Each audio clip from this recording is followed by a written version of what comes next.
이 단어를 한번 보십시오. 이 단어는 굉장히 재미나게 돼 있어요. 이게 몇 단어예요? 하나, 둘, 셋, 넷, 다섯 단어잖아요. 근데 이 단어를 보면, 자, 첫 번째 보세요. Первое. EAR 뭐예요? Ухо. 귀잖아, 귀. 그렇죠? 예수 뭐래? 귀 있는 자는 뭐하라? 간질러라? 그렇게 얘기하죠. 요즘 사람들은 간질러진 귀를 긁어주려고 쓸데없는 말 많이 들어요. 바울을 통해서 하는 말씀 없었어요. 예수님 뭐라 그래요? 귀 있는 자는 들어라. 들어라. 들어요. По-английски hear. 듣고 어떻게 돼요? 깨닫죠. 그럼 말씀을 깨달으면 말씀이 맛이 있나요? 맛이 없나요? 꿀보다 더 달다고 그러잖아요. 왜? 다른지 어떻게 알아요? 요게 EAT 뭐가 돼요? 먹지를 않아요. 와, 맛있네. Ухо. 맛있네. Вкусно. 맛있네. Ухо. 자, 그러니까 그 다음에 어떻게 됩니까? 밥을 먹으니까 몸에서 뭐가 나? 열이 나죠. 에너지가 채워지죠. 그게 뭐예요? HEAT가 뭐예요? 에너지, 열이 나잖아. 그러니까 어떻게 되는 거예요? 마음이 변화가 되는 거죠. 변화가 돼서 이 모든 과정에, 자, 하나님의 말씀을 듣도록 성령님이 도와주시고, 들은 말씀을 이해하도록 성령님이 들어주시고, 말씀을 받아들이도록 성령님이 도와주시고, 말씀대로 우리를 빚어지게 하시고, 말씀의 지혜와 능력이 생기게 하시고, 그러니까 이게 하나님 나라의 운동이에요. 제가 이 영어를 쓰는 외국 사람들 앞에 가서 이 이야기를 하니까 이 사람들이 깜짝 놀라요. 영어에 그런 뜻이 있는 게 아니고요. 제가 갖다가 가지고 설명한 건 뿐입니다. 이 모든 과정이 말씀의 역사고, 말씀의 역사는 성령님의 역사. 근데 이게 제대로 들어야 되는 거예요. Это нужно правильно понять. 아, 돈을 밥으로 먹어야 되겠구나. 그래서 아작아작 씹어 먹어요. 어떻게 돼요? 도움이 돼요? 안 되죠. 그러나 사단은 어떻게 하요? 두 가지를 합니다. 사단이 하는 게 두 가지입니다. 말씀을 듣지 못하게 하든가, 말씀을 들으면 이해하려고 생각하지 않고 이 말씀의 뜻은 네가 생각하는 대로냐. 세상에 고민할 건 이도 많은데 뭘 고민해. 그냥 네가 느끼는 대로 받아들이면 돼. 그게 우리 밖에 있는 사탄이 하는 것이고 우리 안에 있는 죄가 하는 짓거리들이에요. 우리는 이것을 극복하지 않으면 하나님의 말씀의 복을 받아 누릴 수가 없죠. 그래서 우리 창신교회 다섯 기둥을 얘기할 때 말씀을 가르치고 깨닫는 거, 그 다음에 깨달은 말씀대로 기도하는 거. 언제까지 기도해? 성령님이 우리를 말씀대로 빚어주실 때까지. 대부분의 문제가 어디서 빚어지냐면요, 그냥 듣자마자 밖으로 가서 실천하려고 해요. 이런 사람은 그래도 조금 착한 사람이에요. 근데 듣자마자 밖에 가서 얘기해. 내가 오늘 섰다 말씀했는데 네가 들어야 되냐고. 너 오늘 왜 교회 안 왔어? 이 사람이 너를 위해서 말하는데 왜 너를 안 왔어? 나를 위한 말씀은 없어요. 이게 내 안에 있는 죄가 내 밖에 있는 사단이 나를 속이는 거죠. 왜? 사단의 나라는 말씀에서 떠남으로 시작됐기 때문에 말씀을 가까이 하게 되면 사단의 나라는 무너지게 되어 있거든요. 이런 부분은 왜 제가 이 부분을 중요하게 생각했냐면, 실제적으로 제가 교수 사역을 오래 하면서 깨달은 게, 신학교에서 엄청나게 귀한 것을 배우잖아요. 적어도 신학교에서 교수님들을 통해서 이것도 배우고 저것도 배울 때 얼마나 기쁨이 충만한지 몰라요. 제가 신학교에 미국에 가서 공부할 때요, 우리 선생님들 정말 잘 가르칩니다. 9명 교수가 잘 가르치면 그 10명 중에 1명은 좀 잘 못 가르쳐요. 9명은 정말 기가 막히게 가르쳐요. 근데 너무 어느 정도까지 가르치냐면 내가 예수님에게서 직접 말씀을 배우는 것 같은 느낌이 올 정도예요. 그래서 저만 그렇게 느꼈냐면 미국 애들한테 뭐 자기들도 그렇게 느낀대요. 제 동료 한국 학생들한테도 물으면 자기들도 그렇게 느낀대요. 그래서 말씀의 은혜와 기쁨이 너무 커가지고 기도할 필요가 없대요. 너무 신나가지고 기도 안 해도 된대요. 그러니까 신학교에서 하나님의 말씀을 고도로 배우는 기간에는 별로 기도를 안 해도 괜찮아요. 근데 그게 무슨 깨달음일까요? 말씀을 머리로만 배우고 그 머리에 깨달아진 말씀이 가슴판에 기록돼야 되는, 말씀이 머리에만 머물러 있는 게 구약입니다. 말씀이 돌판에 기록된 게 머리에 기록된 거랑 똑같은 거죠. 머리에 있는 거. 이게 모세 언약이에요. 옛 언약이에요. 새 언약의 핵심이 무엇입니까? 말씀이 바뀌는 게 새 언약. 말씀 바뀌는 게 새 언약 아니에요. 말씀은 똑같아요. 성취된 하나님의 말씀이 예수님의 십자가 부활의 은혜로 성령의 역사로 우리 마음 안에 기름때는 이게 새 언약이에요. 머리는 정통인데 마음은 이단인 경우가 얼마나 많습니까? 정통 바른 신학의 잘못된 삶, 바른 신학의 잘못된 삶이 전부 여기서부터 출발하는 거거든요. 그러니까 말씀을 제대로 깨달으면 가만히 있을 수가 없죠. 하나님은 사랑이십니다. 하나님은 사랑이십니다. 머리로만 알면 되죠? 가슴으로 체험 안 해도 되죠? 정말 됩니까? 하나님이 사랑인데 이게 전격적으로 이게 나를 흔들 정도로 전율이 올 정도로 나를 사로잡지 못한다면 그 사랑이 어디 있는 건 머리에만 머물러 있는 거죠. 그런 사람의 경우는 그리스도의 사랑이 우리를 강건하는도다라고 말할 수 없겠죠. 그러니까 제대로 된 말씀에서 하나님 사랑이라고 그러는데 내가 이 사랑을 전인격적으로 체험하기를 원합니다. 왜? 말씀의 깨달음이 있기 때문에 기도하는 거죠. 그럼 그걸 체험하도록 성령님이 역사해 주시죠. 그럼 그렇게 돼서 변화될 만큼 실천을 할 수 있게 되죠. 그런 사람을 가르쳐 말씀대로 빚어지는 거죠. 그럼 그럴수록 어떻게 됩니까? 예수님의 모습이 많이 이루어지고 많이 형성되는 거죠. 제가 우리 창신교회를 시작하면서 이렇게 5기둥을 생각하면서 교회 복귀를 시작하면서부터 마음에 정한 게 아니고요. 제가 교수 사역을 하면서 정말 대한민국에 엄청나게 많은 교회에 가서 설교를 했습니다. 그런 데다가 제가 세상에 크다는 나라에 가서는 다 하나님의 말씀을 가르친 적이 있어요. 인도가 얼마나 큽니까? 인도에 가서 말씀 가르치고 또 브라질도 어마어마하게 큽니다. 브라질 가서 말씀 가르쳐보고 또 나라는 크지 않지만 대영제국이라는 영연방이라는 그 나라에 가서도 말씀을 전거해봤습니다.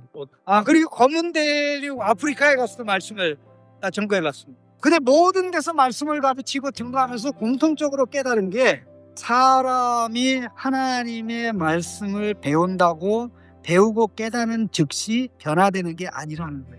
배우는 순간에는 깨닫는 순간에는 다 된 것 같은데 실제적으로 이 안이 지금 말씀을 방해하는 요소 가득 차 있어요. 예를 들어서 봅시다. 이 새로운 건축할 때 그 재건축할 때 리컨스트럭션 할 때 새롭게 아무것도 없는 곳에 새 건물을 짓는 게 더 쉽습니까? 있는 곳을 때려 부시고 새로 짓는 게 더 쉽습니까? 어떤 게 더 쉬워요?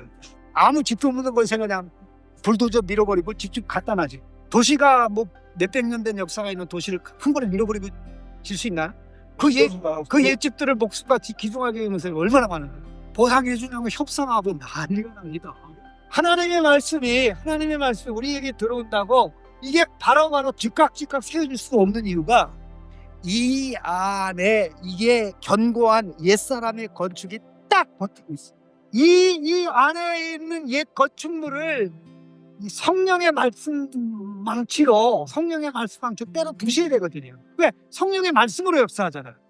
그래, 성령의 말씀으로 역사할 때 말씀에 대해서 우리가 반응할 때 역사하는 거잖아. 그래, 이게 한꺼번에 파괴가 됩니까? 조금씩 파괴되는 거죠. 이것을 파괴하는데 예수님의 십자가가 필요한 것이고요. 이제 새롭게 짓는데 부활 생명의 능력이 필요한 거죠. 이게 반복적으로 조금씩 돼서 어린아이로 출발해서 초등학생, 중학생, 고등학생 이런 식으로 성장해 가는 거예요. 그런데 너무나 많은 사람들이 어떻게 되냐면요. 이 5기둥이 있는데 5기둥을 다 사용하려고 하지 않고 그냥 점프를 하려고. 점프를. 자, 여기 강물이 흘러가고 있어요. 여기는 다리가 없어요.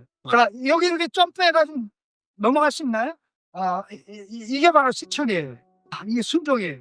이게 말씀을 깨달았어요. 뛰어넘어야 돼요. 마음은 기특하죠. 나 뛰어넘을 거야. 한 번은 실수로 뛰어넘는데 두 번째는 안 되죠. 자, 한 번씩 뛰어넘을 때마다 모험을 해야 돼요. 이거 나 떨어져 죽을 수도 있는데. 그러니까 지혜로운 사람은 어떻게 하죠? 여기에 질병감을 놓는 거죠. 그래서 한 단계로 일로 가고 여기서 일로 가고 이렇게 가고 이렇게 가는 거죠. 네, 이렇게 해야 아주 자연스럽게 여기 도착. 그게 다섯 기둥이에요. 말씀을 들었기 때문에 말이요. 하나님이 말씀을 주셔서 내가 기도할 마음이 생겼습니다. 나는 지금까지 보니까 하나님이 이 길로 가라 그랬는데 나는 여기까지 여기로 왔습니다. 그러니 하나님 나 이 길로 가는 건 중단하게 해주세요. 중단하는 것도 큰 변화예요. 근데 중단하는 것만으로 안 돼요. 하나님 나 중단하기는 해도 내가 이쪽 아직도 향해 있어요.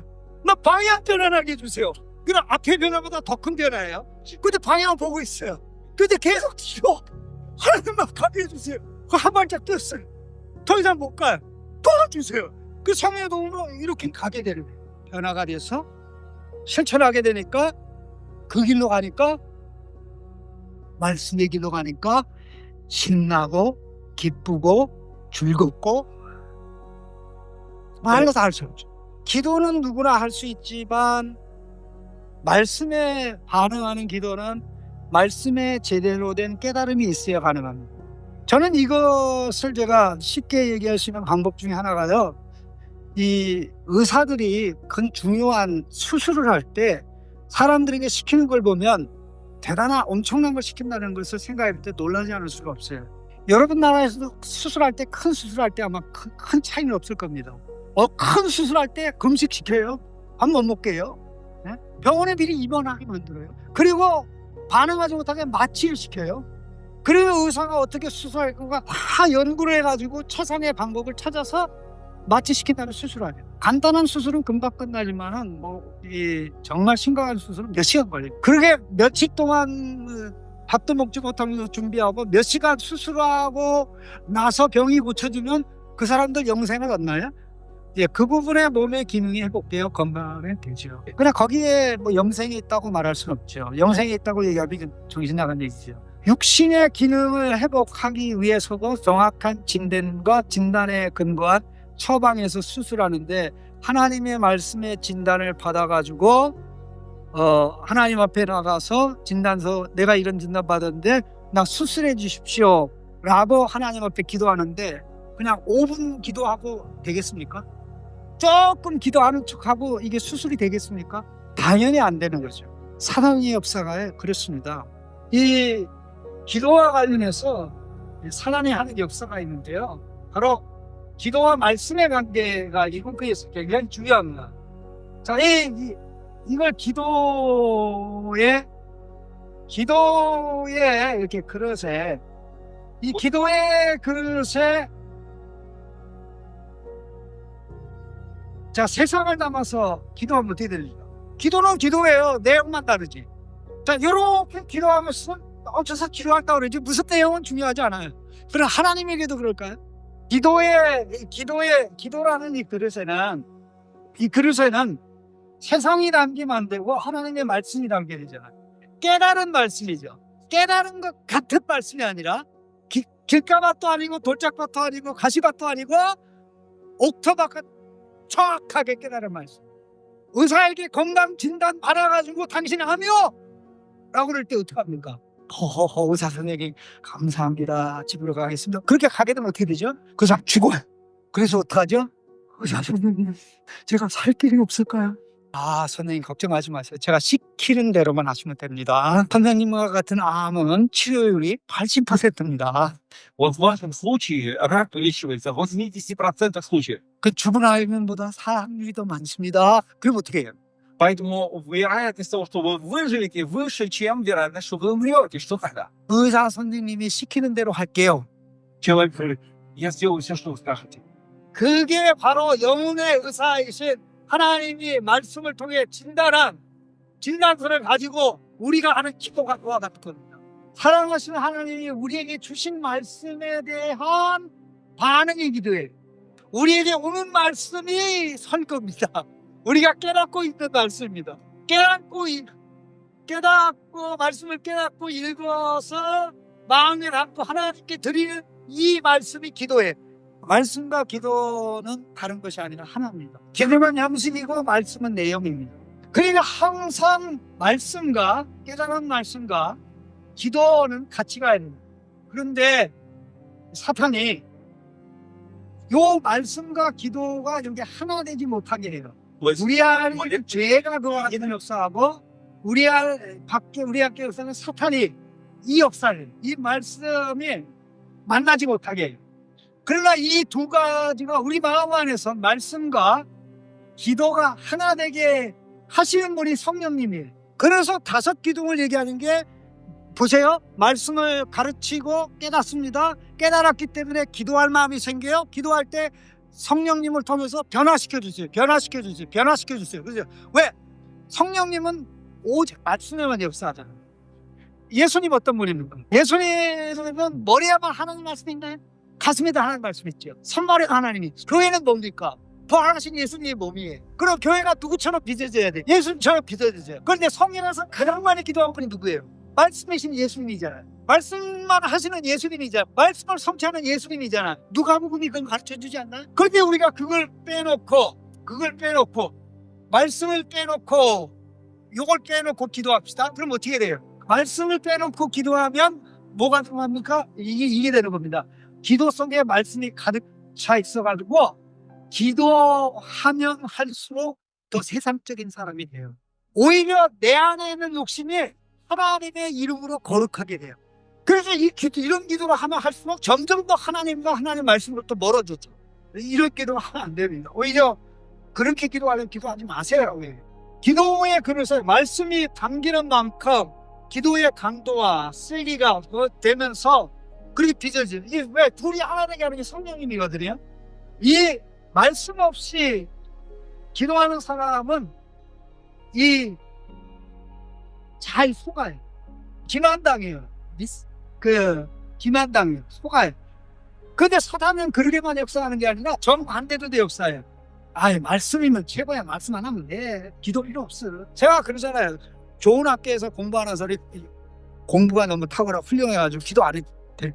그렇게 느끼는 적이 굉장히 많고, 실제적으로 지금도 그런 일이 일어나고 있어요. 말씀 하는데 깨달으면 끝이야. 깨달으면 다 됐어. 이런 사람들이 어떻게 되나요? 교만해지며, 아주 교만해지며, 무슨 얘기하면 나 다 알아. 나 다 알아. 저 목사 무슨 얘기하는 거야? 나 엄마 젖을 먹을 때부터 알았거든. 그러니까 항상 은혜를 ben쳐가세요. 자, 이 경우 어떻게 하나님의 심판의 도구가 돼요. 말씀이 없고 기도만 있으면 사단의 밥이 되죠. 그래서 이 모든 것을 바로가게 해서 손가락이 있듯이 발가락이 있듯이 모세의 오경이 있고 예수님의 5교훈이 있듯이 이 하나님의 말씀에 대한 반응으로 이 단계를 갖춰가는 사역이야말로 목회의 본질이다. 그렇게 생각을 하는 것입니다.